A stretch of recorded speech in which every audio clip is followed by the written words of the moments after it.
This was something that you were telling me about the other day, and I was like, "There's no way that this is really going to happen." But we'll talk about the podcast. We'll talk about it in the show anyway. It was the idea of putting a chip in your arm, right? Okay. Remember we were saying on this show? Maybe you guys saw the other day. We were talking about how the only way where you can get the economy going again is if you have people who have been vaccinated for the virus operating normally, and then people who have not been vaccinated yet quarantined. Now, how do we show who has been vaccinated, who hasn't been vaccinated? Well, it'd be really convenient if there was like a chip that was in your arm, and somebody could just swipe your chip to prove that you've been vaccinated, and then you can enter Zara and go shopping for your, short shorts or whatever it is. Bill Gates invents this chip. And they just announced, I don't know where the fucking tweet is, but you guys can look it up. They just announced that they're considering using it as a way to prove that people have been vaccinated for this virus. One, we have the vaccine, or whatever the fuck it is. Next time I'll read it more before I sit in front of you guys on fucking camera and tell you about it. Here's the thing. This fucking Bill Gates guy is genius. Obviously, listen, that's not the most historic thing that's ever been said, but he finds ways to profit from turmoil, right? There's a famous Warren Buffett quote. I forget exactly what it is. Something like, I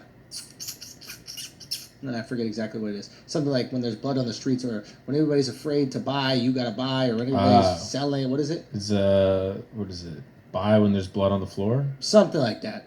But essentially what he's done is, right, there's probably going to be a shortage of water eventually. This guy found a way to turn shit into water. So now he's going to profit when the water shortage comes.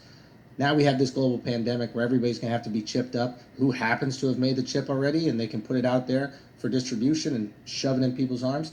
Bill Gates. Now once they have that chip in your body, who knows what they're going to do, right? I mean, they can listen to every conversation we have on our phones, right? We talk about basketball tickets, one conversation. The next day, every Instagram ad I have is for buy tickets to the March Madness tournament, buy Knicks tickets, buy this, and buy a basketball hoop at home. So if you think that there's not going to be more shit in that chip that they're going to put on our arm besides that proof that we've been vaccinated, you out of your goddamn mind. They're going to put some extra shit in there. What they're going to put, I don't know, Mark. What do you think? I don't know. It's a tricky thing. Why? Do you think everyone gets chipped? Who wouldn't? I don't know. You resist, like you just say, "Hey, I'm not going to get chipped." How do you resist? Can you? So here's the thing. Should you? Here's the thing with the resistance, right? And this is going to happen with driving soon, right? Eventually, when everybody has the driverless car, they're going to remove our ability to drive a car, because it would be actually more dangerous if there was somebody driving their own car than if every car was driverless. Because if every car was driverless, they'd all be put into the same computer system and all know exactly where each other car is and be able to calculate the amount of time or space it would take to stop or make a turn, etc. It would be very limited traffic and almost no crashes, right? So insurance companies wouldn't even insure you if you were going to drive yourself, because it would be too dangerous. The insurance companies just wouldn't get behind it. And I think eventually that will happen with the chip. You could say no, but then everybody in the store is going to be like, we just can't let you in. You're like, why not? Well, we just can't risk you having a disease that could potentially infect everybody in here, and then all of our grandparents die. We just can't do that. So I think they don't make it mandatory, but they make it mandatory. You know? They're basically like the quarantine we have now. They're like, hey, you don't have to stay inside, but everything's closed, so have fun. And then we end up staying inside. I think they'll do the exact same thing with that. We'll see. Do you think it's dangerous? What's the downside of doing it? Of what, the chip? Yeah. I mean, I tend to have like a more like relaxed approach to these things. I'm just like, yeah, chip me, I don't give a fuck, you know. And you had that Snowden quote. What was the Snowden quote? It's something to the effect of like saying that you don't care about freedom of speech, or saying that you don't care about privacy because you have nothing to hide, is saying like you don't care about freedom of speech because you have nothing to say. Yeah. So it's more about like protecting that right. You have to kind of use it, I guess, which is fine. I'm like, put a fucking chip in me. I don't care. Let's get back to work. If it takes a chip to go do stand-up again, put the chips wherever the fuck you want. You could choose the spot. You could literally choose wherever you want to put it. I'm ready to do it. I'm ready to be back on stage, back out in shows, chip up everybody. Yank the chip out when you're done with my show. I don't give a fuck, frankly. But let's get back out there. Let's get doing these kind of things. That little stimulus package they're putting out is bullshit. Did you guys see that? They approved some stimulus package. I think they're going to give everybody $1,200, couples $2,400. Crazy how they came up with that statistic, huh? I mean, how could you go from 12 to 2,400 for a couple? We got some real genius mathematicians over there at the State Department. Thanks. Hey, it's 1,200 each, unless you're a couple, and then it's 2,400, guys. 500 for each kid. Okay, so you hoes, ching. We're gonna have a lot of kids claimed in the next couple months. But here's the fucked up thing: it's a one-time payment. What are you gonna do with this kind of shit? What are you gonna do with $1,200 or $2,400 or $2,700, whatever your family is? I don't think one time is enough to like keep this thing going. Like we've been speaking about on this podcast, like you need consumption and production in order for the economy to function, right? Now that this stimulus package was laid out, everybody's a fucking economist, and they're saying shit like, oh, now all of a sudden we got $1 trillion. Where was that when we wanted health care? Where was that when we wanted free college or getting rid of college loans? Where was that when we wanted reparations for black people? Where was that? And don't get me wrong, I would have thought the exact same thing if we didn't sit down with this economist for an hour and learn how the economy works. The only thing the powers that be care about is the country, the economy is moving, right? Movement is what matters, right? If you want to be bailed out or given money or given free school or given reparations, you have to stop the movement, right? Look at that one time in history where there was the bus boycott. Do you remember the bus boycott? Martin Luther King organized bus boycott, right? Black people stopped riding the bus. And all of a sudden, the economic movement, the economic flow started to slow down. And there was less movement, and it started to affect the bus company. And that's what changed it. It wasn't like the bus company was like, you know what, we're being immoral here. The bus company was like, yo, we're going broke. Hey, organize some shit, fix some shit. So if you want reparations or you want free college or you want any of these things, find a way to grind the economy to a halt. Look at all these businesses out here asking for bailouts. If they're going to get bailed out, it's only because if they fail, they'll grind the economy to a halt. That is the tactic, and that's what you take away from this. Don't look at this and go, oh, so when rich people ask for money, then all of a sudden there's money. That means nothing, that does nothing, that doesn't help you. You have the ability to affect the economy. If you organize, you have the ability to affect it, either at a local level, state level, countrywide level, depending on how big the business is. Find a way. Slow the shit down. The only way to slow the shit down, stop buying shit. That's it. Now here's the thing. They want us to spend money on something. If we can't leave the house, we can't spend money. So we got to decide what the fuck we're going to do.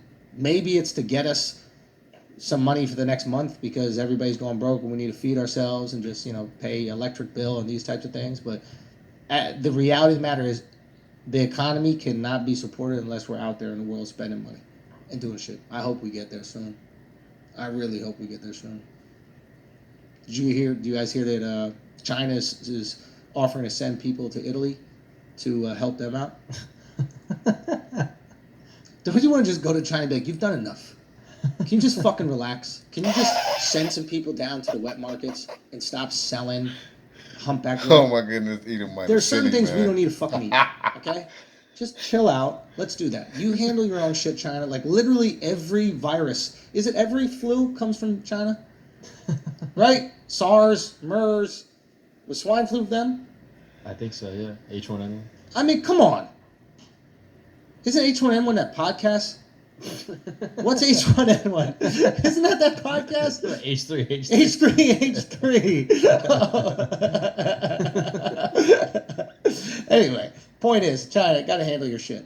I mean, how patronizing is that, though? The place that caused the illness is like, you need some help with that? Is it? It's like if you give a girl herpes and you're like, look, I'll walk you to the pharmacy and we'll get you the Valtrex together. No, I know how to do it. I've done it before. Right? It's like, fuck you. Yeah, you gave it to me. Baffanculo. That's what Italy should say. All right, we're coming up on 30. What else we got? Is there anything else we definitely need to talk about today? Oh, here's a little something, and then we'll get out of here. I just realized, and nobody's been talking about this at all. You know whose business is getting fucking murdered by this? Trump's. Like, Trump is in the hotel business, right?